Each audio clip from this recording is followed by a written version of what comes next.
Une manifestation contre le projet de loi des finances 2018 dégénère au Niger.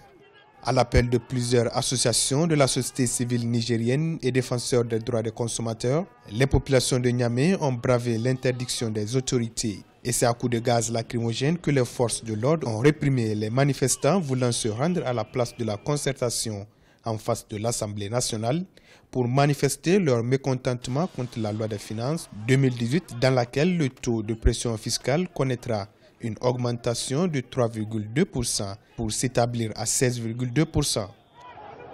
Le peuple nigérien n'acceptera jamais cette politique.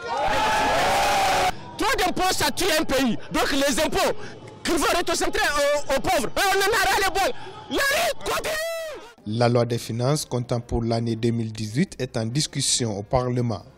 Pour le gouvernement, le Niger fait face à une conjoncture économique difficile marquée par la chute sur le marché international du prix des matières premières, dont l'uranium et le pétrole.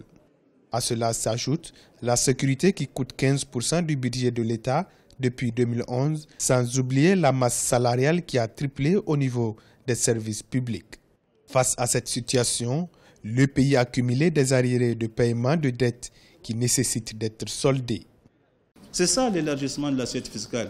Il faut commencer, on le dit depuis longtemps, il faut le faire. Évidemment, n'importe qui se lève et dit on va élargir l'assiette fiscale. On touche à un petit élargissement, c'est un tollé. Ah, c'est pas normal, on touche aux pauvres. C'est pas vrai, on ne touche pas aux pauvres.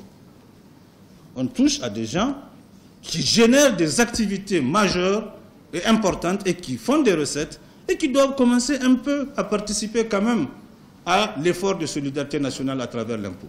Le budget 2018 est arrêté à 1900 milliards de francs CFA, soit une augmentation de plus de 45 milliards de francs CFA par rapport à l'exercice 2017. Fait majeur, l'introduction de nouvelles mesures fiscales. Parmi ces mesures, une augmentation de 10% dans le domaine des transports, augmentation de la taxe sur la valeur ajoutée, création de nouveaux impôts et une taxe d'habitation qui sera aussi prélevée en fonction de la puissance du compteur électrique.